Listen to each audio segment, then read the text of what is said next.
চশমা পরা এক ব্যক্তিকে কিল ঘুষি মারছেন কয়েকজন, তার শার্টের কলার ধরে টেনে নিয়ে যাচ্ছেন কেউ কেউ। মাথায় হাত দিয়ে মারের আঘাত থেকে বাঁচার আপ্রাণ চেষ্টা করছেন ওই ব্যক্তি।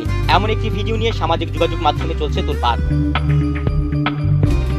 যাকে মারা হচ্ছে তিনি নাকি ভোক্তা অধিদপ্তরের ঢাকা জেলা কার্যালয়ের সহকারী পরিচালক আব্দুল জব্বার মণ্ডল। তার উপর হামলা হয়েছে এমন ক্যাপশনে ফেসবুকে ছড়িয়ে পড়তে থাকে ওই ভিডিও।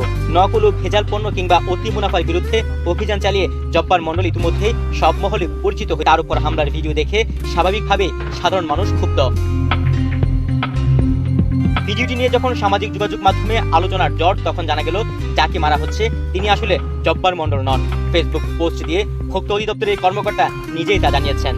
পোস্টে তিনি লিখেন, সম্প্রতি সামাজিক যোগাযোগ মাধ্যমে আমার নাম ব্যবহার করে একটি ভিডিও ছড়িয়ে পড়েছে যা অনাকাঙ্ক্ষিত এবং এটি একটি ফেক নিউজ। এই ভিডিওর সাথে আমার কোনো ধরনের সংশ্লিষ্টতা নেই, আমাকে আপনাদের প্রার্থনায় রাখবেন। এ ধরনের কোনো হামলার শিকার হননি বলে টেলিফোনে বাংলাদেশ প্রতিদিনকে নিশ্চিত করেছেন জব্বার মণ্ডল।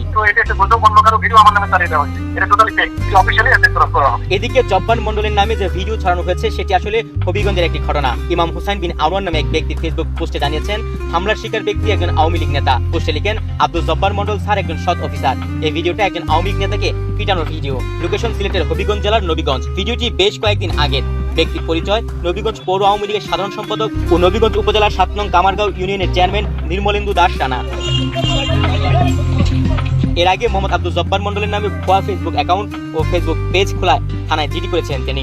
গত 31শে মার্চ তেজগাঁ থানায় তিনি জিডি করেন। ওই সময় ফেসবুকে নিজের আইডিতে এক পোস্টে তিনি লেখেন, আমার নাম ও ছবি ব্যবহার করে কিছু নকল ফেসবুক অ্যাকাউন্ট এবং পেজ খোলা হয়েছে, এ বিষয়ে জিডি করা হয়েছে। এ ব্যাপারে সবাইকে সতর্ক থাকার অনুরোধ জানানো হলো।